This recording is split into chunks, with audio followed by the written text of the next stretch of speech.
பின்பு அவர் பன்னீர் வரையும் தம்மிடத்தில் அழைத்து, இதோ எருசலேமுக்குப் போகிறோம், மனுஷகுமாரனை குறித்து தீர்க்கதரிசிகளால் எழுதப்பட்டவைகள் எல்லாம் நிறைவேறும்.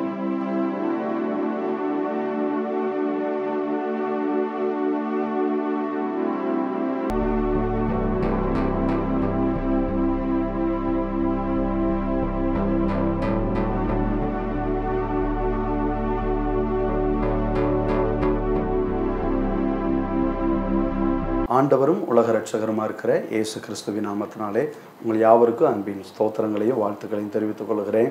கர்த்தர் தாமே உங்களை ஆசீர்வதிப்பாராக. இந்த ஜேடிகே டிவியின் மூலமாக ஆண்டுடைய வார்த்தையை கொடுக்க ஆண்டவர் பாராட்டின கிருபைக்காய் ஆண்டவருக்கு நன்றி செலுத்துகிறேன். இன்றைக்கு தியானத்திற்காக மத்தேயு எழுதின சுவிசேஷத்தின் புஸ்தகம் 5வது அதிகாரம் 4வது வசனத்தை வாசிக்கலாம். துயரப்படுகிறவர்கள் பாக்கியவான்கள், அவர்கள் ஆறுதல் அடைவார்கள். துயரப்படுகிறவர்கள் பாக்கியவான்கள், அவர்கள் ஆறுதல் அடைவார்கள் அப்படின்னு வேத வசனம் சொல்லுகிறது. வேதாகமத்தில் துயரப்படுகிறவர்கள் என்று சொல்லி அந்த வார்த்தை சொல்லுகிறது. துயரப்படுகிறவர்கள் பாக்கியவான்கள். அப்போ துயரப்படுகிறவர்கள் என்றால் என்ன அப்படின்னு சொன்னால், அதுக்கு அர்த்தம் என்ன அப்படின்னு சொன்னால், துயரப்படுகிறவர்கள் அப்படின்னா வருந்தி அழுபவர்கள் என்று அர்த்தம். அப்போ வருந்தி அழுபவர்கள்னா எதற்காக அவர்கள் வருந்தி அழுகிறவர்களாக இருக்கிறாங்க அப்படின்னு சொல்லி பார்த்தா, வேத வசனத்தில் படிக்கும் பொழுது மத்தேயு எழுதின சுவிசேஷம் 26வது அதிகாரம் 75வது வசனத்தை படிக்கலாம். அப்பொழுது பேதுரு, சேவல் கூவுகிறதற்கு முன்னே நீ என்னை 3 தரம் மறுதலிப்பாய் என்று இயேசு தன்னிடத்தில் சொன்ன வசனத்தை நினைத்து கொண்டு வெளியே போய் மனங்கசந்து அழுதான். அப்போ முதலாவது தனது பாவங்களுக்காக வருந்தி கர்த்தரிடம் மன்னிப்புக்காக கெஞ்சுகிறவர்கள் என்று சொல்லி அர்த்தம். அப்போ நம்ம ஒரு தவறு செய்தோம் அப்படின்னு சொன்னால், நாம் செய்த தவறி நிமித்தம் மனம் வருந்தி ஆண்டவரிடத்தில் அழுது நாம் ஒப்புக்கொண்டு என்னை மன்னியும் என்று சொல்லி நாம் சொல்லும் பொழுது, நிச்சயமாக அந்த பாவத்தை நிமித்தம் நாம் வருந்தி ஆண்டவர்கிட்ட கேட்கும் பொழுது ஆண்டவர் நிச்சயமாக இந்த பாவத்தை நம்மை விட்டு நீக்குவார். வேதவசனம் சொல்லுகிறது, பேதுரு அவர் மறுதலித்தார் என்று சொல்லி. இயேசு கிறிஸ்துவோடு கூட 3 வருஷம் ஊழியத்தில் இருந்தவர், அவர் யாருன்னு சொல்லி தெரியாது அப்படின்னு சொல்லி மறுதலித்தார். இருக்கிறதுலே பெரிய ஒரு பாவம் என்றால் மறுதலிக்கிற ஒரு பாவம் தான். அப்போ இயேசு கிறிஸ்துவோடு கூட இருந்து எல்லா காரியத்தையும் செய்த பேதுரு அவர் யார் என்று தெரியாது என்று சொல்வது மிகப்பெரிய ஒரு பாவமான காரியம். ஆனால் இயேசு கிறிஸ்து சேவல் கூவுகிறதற்கு முன்பே நீ 3 நேரம் என்னை மறுதலிப்பாய் என்று சொல்லி ஏற்கனவே சொன்னார். ஆனால் நான் ஆண்டவருக்காக நிற்பேன் என்று சொல்லி பேதுரு சொன்னார். கடைசியில் என்ன நடந்தது? அவர் தவறு செய்து விட்டார். 3 நேரமும் மறுதலித்து விட்டார். இந்த காரியத்தை மனதிலே அவர் வருந்தி ஆண்டவரிடத்தில் கேட்கிறார். பாவத்திற்காக வருந்தி ஆண்டவரிடத்தில் கேட்கும் பொழுது அவருடைய வாழ்க்கையிலே ஆண்டவருடைய ஆறுதல் கிடைத்தது. 2வது காரியம் வேதத்தில் படிக்கிறோம். ஆதியாகமத்தின் புஸ்தகம் 19வது அதிகாரம் 7வது வசனத்தை படிக்கலாம். சகோதரரே, இந்த அக்கிரமம் செய்ய வேண்டாம்.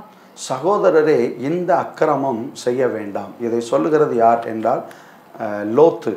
இவர் ஏன் இதை சொல்லுகிறார் அப்படின்னு சொன்னால், வேதவசனம் சொல்லுகிறது 2 பேதுருவின் புஸ்தகம் 2வது அதிகாரம் 8வது வசனம் இப்படி சொல்லுகிறது. நாள்தோறும் அவர்களுடைய அக்கிரம கிரியைகளை கண்டு, நாள்தோறும் லோத்து இருந்த சோதம் குமார பட்டணத்தினுடைய அக்கிரமத்தை கண்டு கேட்டு நீதியுள்ள தன்னுடைய இருதயத்தில் வாதிக்கப்பட்ட நீதிமானாகிய லோத்தை அவர் ரட்சித்திருக்க, தன்னுடைய இருதயத்தில் வாதிக்கப்பட்ட லோத்துவை ரட்சித்திருக்க. அப்போ தான் போன தேசம், ஆபிரகாமை விட்டு பிரிந்து போன தேசம் பார்ப்பதற்கு நல்ல ஒரு தேசமாக இருந்தது. ஆனால் உள்ளே போன பிறகு தான் அங்கே இருக்கிற பாவங்கள் கொடுமையானது, அக்கிரமங்கள் நிறைந்திருக்கு என்று சொல்லி அவர் அந்த பாவத்தை, அங்கே உள்ள காரியத்தெல்லாம் பார்த்து வருந்தி தேவனிடத்தில் கேட்கிறார். அந்த பாவமான காரியங்களுக்காக வருத்தப்படுகிறார், துன்பப்படுகிறார். அந்த பாவத்தை நினைத்து நான் இவ்வளோ பெரிய துன்பப்படுதனே அப்படின்னு வருந்தி ஆண்டவரிடத்தில் கேட்கும் பொழுது தேவதூதர்களை ஆண்டவர் அந்த இடத்துல அனுப்பி அவர்களை ஆண்டவர் அந்த தேசத்திலிருந்து வெளியே கொண்டு வருவதற்கு பேசுகிறார் அந்த தேவதூதர்களோடு கூட. அப்போது அவங்களுக்கு ஒரு பெரிய ரட்சிப்பு கிடைத்தது, லோத்துவுக்கு ஒரு பெரிய ரட்சிப்பு கிடைத்தது. அப்படியானால் துயரப்படுகிறவர்கள் பாக்கியவான்கள். எப்படி துயரப்படுகிறவர்கள்? தங்களுடைய வாழ்க்கையில் இருக்கிற பாவங்களுக்காக வருந்தி கர்த்தரிடம் மன்னிப்பு கேட்கிறவர்கள் அவர் துயரப்படுகிறவர்கள். அப்போ பாவத்துக்காக யாரெல்லாம் வருந்தி அவரிடத்துல கேட்கிறார்களோ அவர்களுக்கு ஆண்டவர் அவருடைய மன்னிப்பை கொடுக்கிறார். இயேசு கிறிஸ்து ஆறுதலை கொடுக்கிறார். ரெண்டாவது காரியத்தை நம்ம தியானிக்க போகிறோம். மற்றவர்களின் துன்பத்திற்காக மனம் வருந்தி கர்த்தரிடம் வேண்டுதல் செய்கிறவர்கள் பாக்கியவான்கள் அப்படின்னு சொல்லி வேதவசனம். துயரப்படுகிறவர்கள் பாக்கியவான்கள். ரெண்டாவது காரியம், மற்றவர்கள் துன்பப்படுதாங்க, மற்றவங்க கஷ்டப்படுதாங்க, அவங்களுக்காக தேவனிடத்திலே நாம் வருந்தி அவர்களுக்காக ஜெபிக்க வேண்டும். அவருடைய துன்பத்தை கண்டு தேவனிடத்திலே வருந்தி அந்த காரியத்திற்காக இப்படியெல்லாம் கஷ்டப்படுகிறார்கள் என்று சொல்லி நாம் அவர்களுக்காக வேண்டுதல் செய்யும் பொழுது ஆண்டவர் நமக்கு ஆசீர்வாதத்தை, அந்த ஆறுதலை நிச்சயமாய் தருவார். வேத புஸ்தகத்திலே ஒரு வசனத்தை வாசிக்கலாம். யோபுவின் புஸ்தகம் 42வது அதிகாரம் 10வது வசனம். யோபு தன் சிநேகிதருக்காக வேண்டுதல் செய்தபோது கர்த்தர் அவன் சிறையிருப்பை மாற்றினார். யோபு தன்னுடைய சிநேகிதருக்காக என்ன செய்தான்? வேண்டுதல் செய்தான். பாருங்க, அந்த சிநேகிதர்கள் தான் இந்த யோபுவை குறித்து நிறைய காரியங்களை பேசிக்கொண்டே இருந்தாங்க, நிறைய குற்றச்சாட்டுகளை சொல்வது போல இருந்தாங்க. ஆனால் அவங்க செய்த தவறுகளுக்காக இந்த யோபு ஆண்டவரிடத்துல மனம் வருந்தி, ஆண்டவரே அவர்களை மன்னியும் என்று சொல்லி அவர்களுக்காக வேண்டுதல் செய்த பொழுது அந்த அவருடைய வாழ்க்கையில் இருக்கிற அந்த பாவங்கள், அதற்காக இவர் வருந்தி ஆண்டவரிடத்தில் கேட்ட பொழுது இந்த யோபுவுக்கு ஆறுதல் கிடைத்தது. என்ன ஆறுதல்? இந்த யோபுவனுடைய சிறையிருப்பு என்ன செய்தது? மாறினது. ஆண்டவருடைய வசனம் சொல்லுகிறது, நாம் மற்றவர்களுக்காக வருந்தி அந்த காரியத்திற்காக அவர்களுக்காக ஜெபிக்கும் பொழுது அவர்களுடைய வாழ்க்கையில் ஒரு நன்மை ஏற்படுவதற்கு நாம் அதை தேவனிடத்திலே தெரியப்படுத்தும் பொழுது ஆண்டவர் நம்முடைய சிறையிருப்பை என்ன செய்வார்? மாற்றுவார். அப்போ முதலாவது காரியத்தை நாம் அறிந்து கொண்டோம். என்ன அப்படின்னு சொன்னால், துயரப்படுகிறவர்கள் பாக்கியவான்கள். என்ன துயரம்? நாம் செய்த பாவத்தை நிமித்தம் நாம் துன்பப்படுகிறோம். அதை நாம் உணர்ந்து வருந்தி ஆண்டவரிடத்தில் கேட்கும் பொழுது ஆண்டவர் ஆறுதல் தருகிறார் என்று. ரெண்டாவது, நம்முடைய உறவினர்கள், உற்றார் உறவினர்கள், நண்பர்கள், இவர்கள் ஏதோ ஒரு விதத்திலே பாதிக்கப்பட்டு இருக்கும் பொழுது, அவர்களுடைய துன்பப்படும் பொழுது, அவர்களுக்காக நாம் தேவனிடத்தில் வருந்தி கேட்கும் பொழுது ஆண்டவர் அவர்களுடைய வாழ்க்கையில நன்மை செய்வது மட்டுமல்ல, நம்முடைய வாழ்க்கையிலையும் சிறையிருப்பை மாற்றுகிறார், நம்முடைய வாழ்க்கையில ஆறுதலை தருகிறார். இன்னொரு காரியத்தையும் நம்ம வேதத்தில் படிக்க போகிறோம். என்ன அப்படின்னா, துயரப்படுகிறவர்கள் பாக்கியவான்கள் அப்படின்னு சொன்னால், இப்போ நம்ம இயேசுவை ஏற்றுக்கொண்டோம், இயேசுவுக்காக வாழ்ந்து கொண்டு இருக்கிறோம். அப்போ இயேசுவுக்காக வாழ்ந்து கொண்டு இருக்கும் பொழுது அவருடைய அன்பை நாம் மற்றவர்களுக்கு பிரசங்கித்து மற்றவர்களுக்கு சொல்லும் பொழுது மற்றவர்கள் நம்மை தூசிக்கிறார்கள், நம்மை வேதனைப்படுத்துகிற காரியங்கள் உண்டாகும். அந்த சூழ்நிலையிலையும் ஆண்டவரிடத்திலே நாம் ஜெபிக்கும் பொழுது, ஆண்டவருக்காக அந்த துன்பத்தை நம்ம ஏற்றுக்கொள்ளும் பொழுது ஆண்டவர் நமக்கு என்ன செய்கிறார்? ஆறுதலை தருகிறார். உதாரணமாக ஒரு வேத வசனத்தை தியானிக்கலாம். அப்போஸ்தலர் நடபடிகள் 5வது அதிகாரம் 41வது வசனத்தை வாசிக்கலாம். அவருடைய நாமத்துக்காக தாங்கள் அவமானம் அடைவதற்கு பாத்திரராக எண்ணப்பட்டபடியினால் சந்தோஷமாய் ஆலோசனை சங்கத்தை விட்டு புறப்பட்டு போய். அப்போ இயேசு கிறிஸ்துடைய பெயரை நீங்கள் உச்சரிக்க கூடாது, அவருடைய பெயரினால நிறைய அற்புத அடையாளங்கள் நடக்குது, இதெல்லாம் நீங்கள் செய்யக்கூடாதுன்னு சொல்லி அநேகர் அவர்களை கண்டித்தார்கள். கண்டிக்கிறது மட்டும் இல்லை, அவர்களை கொண்டு போய் அடித்தார்கள். அப்போ இயேசு கிறிஸ்து என்கிற நாமத்தை நிமித்தம் நம்முடைய வாழ்க்கையில் ஏற்படுகிற துன்பங்கள் ஏராளம். அப்போ ஆண்டவருடைய அன்பை மற்றவர்களுக்கு நாம் சொல்லும் பொழுது அவருடைய வாழ்க்கையில் நன்மை கிடைக்கிறது. ஆனால் அநேகர் நம்மை என்ன செய்கிறார்கள் என்று சொன்னால் அடிக்கிறார்கள், பொய்யான குற்றச்சாட்டுகளை சொல்லுகிறார்கள். இந்த சூழ்நிலையிலையும் நீங்களும் நானும் ஆண்டவருக்காக அதை நாம் ஏற்றுக்கொள்ளும் பொழுது, அந்த ஊழியத்தை செய்யும் பொழுது ஆண்டவர் நிச்சயமாய் நமக்கு என்ன செய்கிறார்? ஆறுதல் தருகிறார் என்று வேதவசனம் சொல்லுகிறது. அப்போ நாம் ஆண்டவருக்காக ஊழியம் செய்தது நிமித்தம் துன்பப்படுகிறோம்.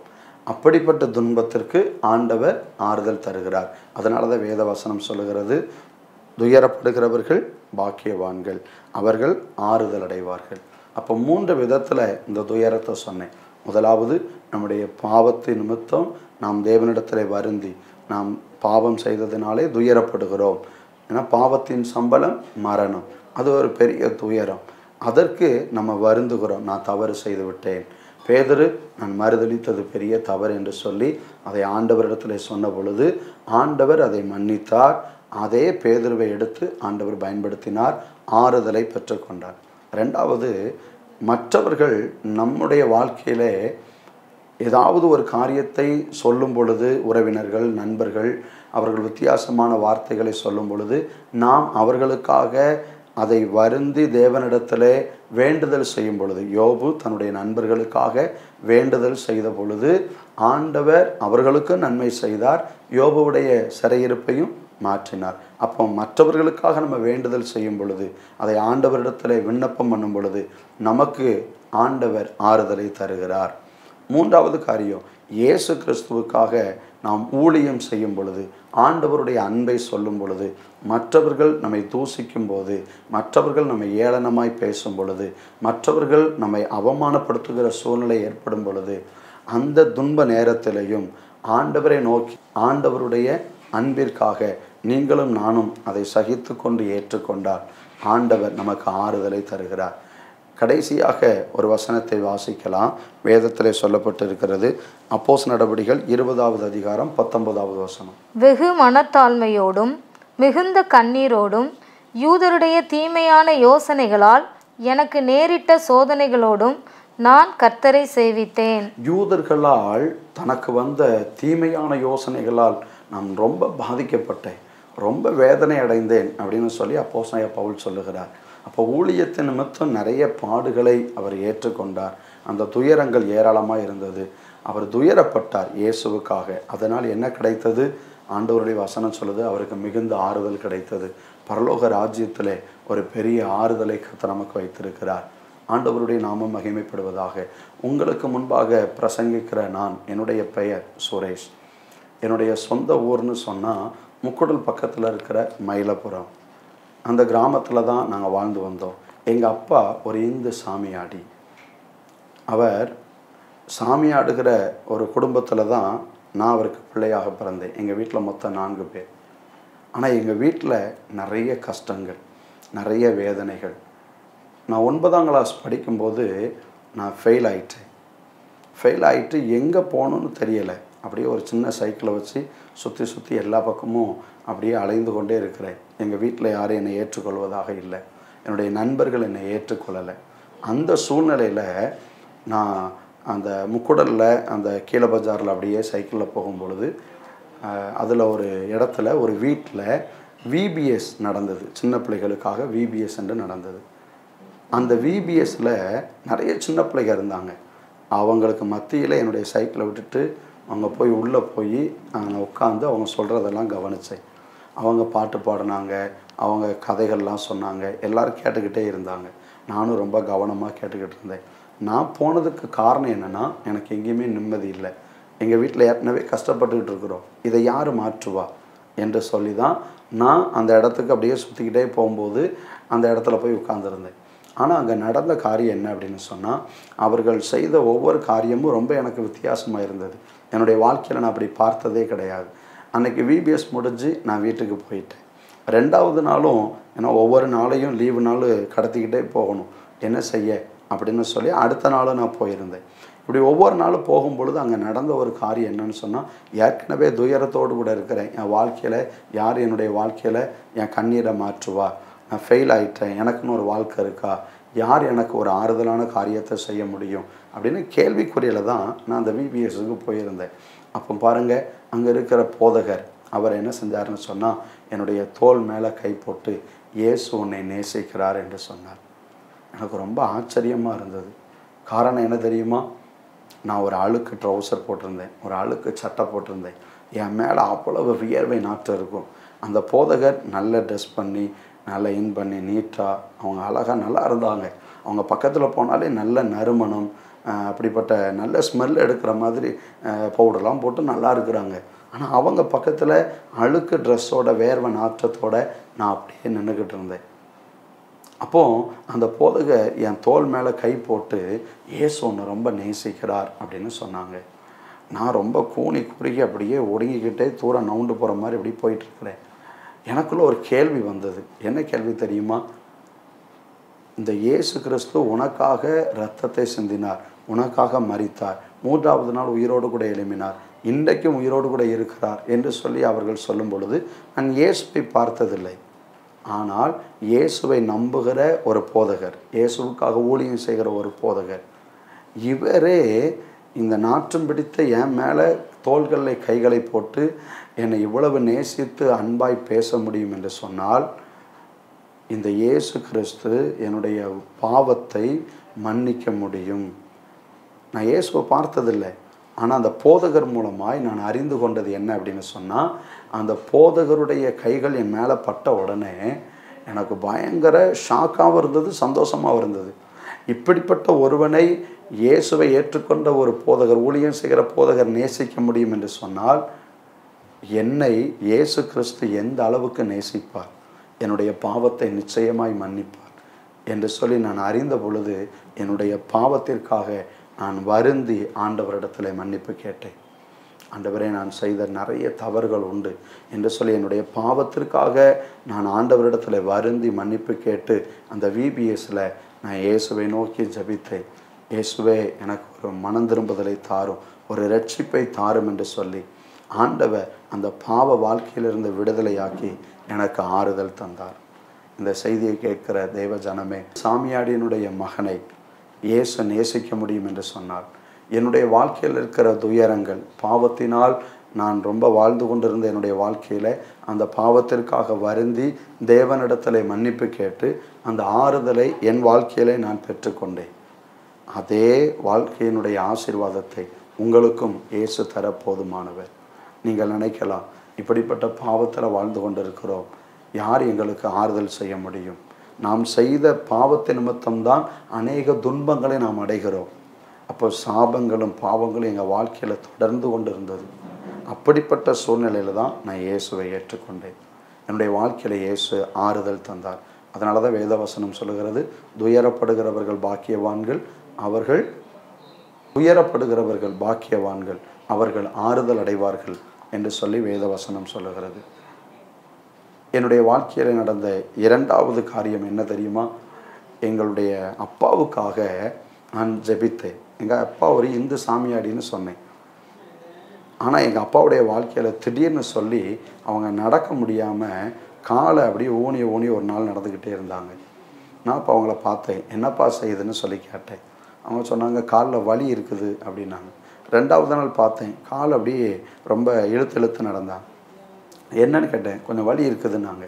மூன்றாவது நாள் அவங்கள நான் பார்த்தேன், அந்த அப்படியே படுத்த படுக்கை ஆகிட்டாங்க.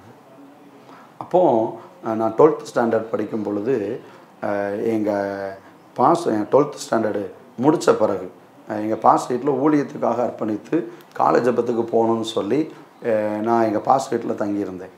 அப்போது நைட்டு போல் எங்கள் அண்ணன் நல்ல ட்ரிங்க்ஸ் போட்டு வந்து, டே தம்பி வெளியில் வா, அப்பா சாக கிடக்கிறாரு அப்படின்னு சொல்லிட்டு எங்கள் அண்ணன் போயிட்டான். எங்கள் பாஸ் என்னை எழுப்பி விட்டார். வேகமாக எங்கள் வீட்டுக்கு போனேன். எங்கள் அப்பா எங்கள் வீட்டில் படுத்த படுக்கையாக இருந்து பயங்கர சத்தம் போட்டாங்க, பயங்கர சத்தம் போட்டாங்க. ஏன்னா அந்த வேதனை தாங்க முடியல. ஒரு காலில் அவ்வளவு குத்தி குத்தி எடுக்கிற மாதிரி பயங்கர வேதனை. எங்கள் அப்பாவுடைய சத்தத்தை எங்கள் தெருவில் இருக்கிற யாராவது கேட்டாங்கன்னா கண்டிப்பாக ஓடி வந்துடுவாங்க. ஓடி வந்து என்னன்னு கேட்பாங்க. ஆனால் ஒரு நபர் கூட அந்த ராத்திரி நேரத்தில் யாரும் வரலை. 1 மணி இருக்கும். அந்த நேரத்தில் நான் என்ன செய்தேன்னு கேட்குறீங்களா? எனக்கு என்ன செய்யணும்னு தெரியாத சூழ்நிலையில் இயேசுவை ஏற்றுக்கொண்டதுனால அவரிடத்தில் வேண்டுதல் செய்தேன். அவரிடத்தில் வேண்டுதல் செய்த பொழுது கால்களை அப்படியே தடவி கொண்டு, இயேசுவின் ரத்தம் செய்யும், ஏசப்பா இவங்களுக்கு அற்புதம் செய்யுங்க அப்படின்னு சொல்லி ஜெபித்தேன். அந்த ஜெபத்தை ஆண்டவர் கேட்டார். கொஞ்ச நேரத்துக்குள்ளே என்னுடைய ரூமுக்கு போய் படுக்கணும்னு சொல்லி நான் படுக்க போனேன். தலகாணியில் தலையை வைக்கிற அந்த நேரத்தில் எங்கள் அம்மாவும் எங்கள் அக்காவும் எங்கள் அப்பா பக்கத்தில் இருந்தாங்க. என்னை விட்டு போயிட்டீங்களையா அப்படின்னு சொல்லி ஒரு பெரிய சத்தத்தை கேட்டு வேகமாக ஓடி வந்து பார்த்தேன். எங்கள் அப்பாவுக்கு கடைசி உயிர் எங்கள் தொண்டையில் தான் அப்படியே இருந்தது. கடைசி வார்த்தை சொன்னாங்க. என்ன சொன்னாங்க தெரியுமா? நான் கொஞ்ச நேரத்தில் நம்ம செத்துருவேன், என் வாழ்க்கையில் ஒன்றுமே இல்லை அப்படின்னு சொன்னாங்க. அப்போ ஒரு அப்பா இல்லாத ஒரு அனாதை பிள்ளையாக நான் மாறக்கூடிய ஒரு சூழ்நிலை. அந்த நேரத்தில் எனக்கு என்ன செய்யணும்னு தெரில. ஒரு ஸ்டெப் நான் எடுத்து வச்சேன். நான் டாக்டரை கூப்பிட்டு போகணுன்னு போனால் எங்கள் அப்பா இறந்துருவாங்க. நான் யார்கிட்ட உதவி கேட்க? நான் துயரப்பட்டுக்கிட்டு இருக்கிறேன். நான் கஷ்டப்பட்டுக்கிட்டு இருக்கிறேன், எங்கள் அப்பாவும் வேதனைப்படுதாங்க. அப்போ எங்கள் அப்பாவுடைய வேதனை மாறணும், என்ன செய்ய? உயிருக்கு போராடிக்கிட்டு இருக்கிறாங்க. எங்கள் அப்பாவுடைய இருதயத்தில் கை வச்சேன். எங்கள் அப்பா சொன்னாங்க, நான் சாமியாடி, எனக்கு எந்த சாமியும் உதவி செய்யலை அப்படின்னு சொல்லி அவங்க சொன்னாங்க. நான் சொன்னேன், ஏசப்பா இருக்கிறாங்க, உங்களுக்காக எனக்காக கல்வாரி சிலுவையில் இரத்தம் சிந்தினாங்க, அவர் உங்களுக்காக எனக்காக அடிக்கப்பட்டார், அவர் மரித்து 3வது நாள் உயிரோடு கூட எழும்பினார், இன்றைக்கு உயிரோடு கூட இருக்கிறார்னு சொல்லி எங்கள் அப்பாவுடைய நெஞ்சில் கை வச்சு சத்தத்தை உயர்த்தி, ஏசப்பா எங்கள் அப்பாவுக்கு இப்போ நீங்கள் உயிரை கொடுங்க அப்படின்னு சொல்லி நான் ஜெபித்தேன். சத்தமாக ஜெபித்தேன். நான் ஜெபித்தது 1 நிமிடம் தான் இருக்கும். நான் ஏசப்பா எங்கள் அப்பாவுக்கு உயிரை கொடுங்க, ஒரு அப்பா இல்லாத ஒரு அனாதையா நான் வாழக்கூடாது, எனக்கு எங்கள் அப்பா வேணும், உயிரை கொடுங்க ஏசப்பா அப்படின்னு சத்தமாக நான் ஜெபம் பண்ணேன். நடந்தது என்ன தெரியுமா? எங்கள் அப்பா என்னுடைய கையை பிடிச்சாங்க. தம்பி, ஏசு ஏசு ஏசுன்னு நீ கூப்பிட்டுக்கிட்டே இருந்தேன். அந்த சத்தம் என் காதில் விழுந்துக்கிட்டே இருந்தது. நம்ம வீட்டில் திடீர்னு ஒரு ஒளி வந்தது, என் மேலே பட்டுது. நான் நல்லா மூச்சு விடுதேன், நான் நல்லா இருக்கிறேன்னு சொன்னாங்க. அல்லேலூயா. பார்த்தீங்களா, ஒரே ஆண்டவர் வெறுக்கலை, எல்லாரையும் நேசிக்கிறார். அப்போ எங்கள் அப்பாவுக்காக நான் வேண்டுதல் செஞ்சேன்.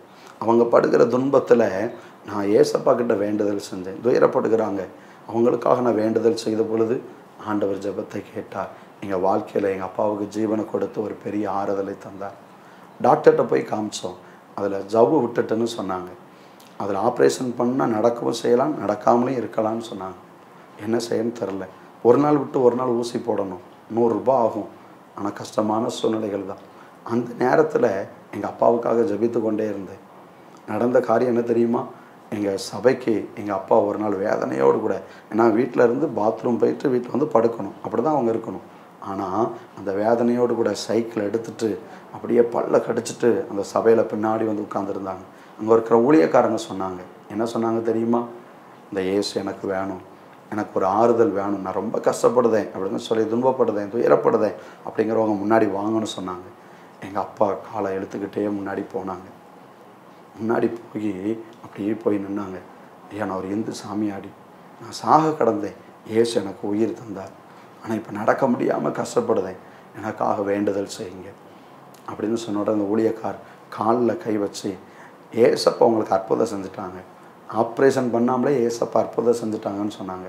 அந்த வார்த்தையை விசுவாசித்து எங்கள் அப்பா ஆண்டவர்கிட்ட வேண்டுதல் செய்த பொழுது வாழ்க்கையில் இருக்கிற துயரங்கள் மாறினது. அன்றிலிருந்து அந்த வேதனை இல்லாமல் நன்றாக நடக்க ஆரம்பித்தார், நன்றாக சைக்கிள் ஓட்ட ஆரம்பித்தார். அல்லேலூயா. இந்த இயேசு கிறிஸ்து இன்றைக்கும் ஜெபிக்கிறார். நீங்கள் இப்படி துயரப்பட்டு கொண்டு இருக்கிறீங்களா? முதலாவது நம்முடைய பாவத்துக்கு நாம் வருந்தி, நாம் படுகிற துன்பத்துக்கு காரணம் நாம் செய்த பாவம். அதற்கு வருந்தி தேவனிடத்திலே மன்னிப்பு கேட்போம்னால் பாவத்தை மன்னிக்கிறவர் தான். இயேசு கிறிஸ்துவின் ரத்தம் சகல பாவங்களை நீக்கி நம்மை சுத்திகரிக்கும் என்று வேத வசனம் சொல்லுகிறது. உங்களுடைய பாவங்களை, என்னுடைய பாவங்களையும் அவர் சிலுவையில் ஏற்றுக்கொண்டார். நீங்கள் அவரை விசுவாசித்து எனக்காக மரித்து எனக்காக அடக்கம் பண்ணப்பட்டு 3வது நாள் உயிரோடு கூட எழும்பினீர், இன்றைக்கு நீர் உயிரோடு கூட இருக்கிறீர் என்று சொல்லி நீங்கள் விசுவாசித்து ஜெபிப்பீர்கள் என்று சொன்னால் இயேசு நிச்சயம் உங்களுக்கு உதவி செய்வார். இருக்கிற இடத்துல கண்களை மூடி ஜெபிக்கலாமா? நேசிக்கிற நல்ல பிதாவே, ஆண்டவர் இந்த செய்தியை கேட்ட ஒவ்வொருவருக்காக ஜெபிக்கிறேன். ஆண்டவரே, துயரப்படுகிறவர்கள் பாக்கியவான்கள், அவர்கள் ஆறுதல் அடைவார்கள்னு சொன்ன வசனத்தின்படி எங்கள் வாழ்க்கையில் அநேக துயரங்கள் இருந்தது, நாங்கள் இயேசுவை நோக்கி கூப்பிட்டோம் என்று சாட்சியிட ஆண்டவர் உதவி செய்தீங்க. எங்கள் பாவத்தை நிமித்தம் நாங்கள் துன்பப்படுகிறோம், அதை யார் எங்களுக்கு மன்னிக்க முடியும்? இயேசு என்று அறிந்து நாங்கள் ஜெபிக்கும் பொழுது எங்களுக்கு ஆறுதல் கிடைக்கும் என்று இன்னைக்கு ஆண்டவரே இந்த செய்தியின் மூலமாய் நாங்கள் அறிந்து கொண்டோம். ஆண்டவரே, மற்றவர்களுக்காக நாங்கள் வேண்டுதல் செய்யும் பொழுது ஆண்டவரே அந்த துயரங்கள் மாறும், ஆறுதல் அடையும் என்று சொல்லி ஆண்டவரே உம்முடைய வேத வசனத்தை இன்றைக்கு எங்களுக்கு கற்றுத்தந்ததற்காக ஸ்தோத்திரம்ப்பா. ஆண்டவரே, அப்படிப்பட்ட என்னை இன்றைக்கு ஊழியக்காரனாக மாற்றி அநேகருக்கு ஆசீர்வாதமாக மாற்றியிருக்கிறீங்களே, ஊழியத்தின் நிமித்தம் அநேக பாடுகளும் அநேக துயரங்களும் வரும் பொழுது நாங்கள் உமக்காக சகித்து வாழும் பொழுது நீர் எங்களுக்கு அந்த ஆறுதலை தருகிறீரே. இந்த வசனத்தின்படி ஒவ்வொருவரோடு கூட பேசினதற்காய் ஸ்தோத்திரம். இந்த சாட்சியின்படி ஆண்டவரே ஸ்தோத்திரம். இதை கேட்ட ஒவ்வொருவரும் அதை ஆண்டவரை விசுவாசித்து உம்மிடத்தில் ஜெபிக்கும் பொழுது அவர்களுடைய வாழ்க்கையிலையும் துயரங்கள் மாறி ஆண்டவரே ஆறுதல் அடைவார்களாக. ஒவ்வொருவரையும் ஆசீர்வதியும். இயேசு கிறிஸ்துவின் மூலம் ஜெபம் கேளும் ஜீவனுள்ள நல்ல பிதாவே. ஆமென். God bless you.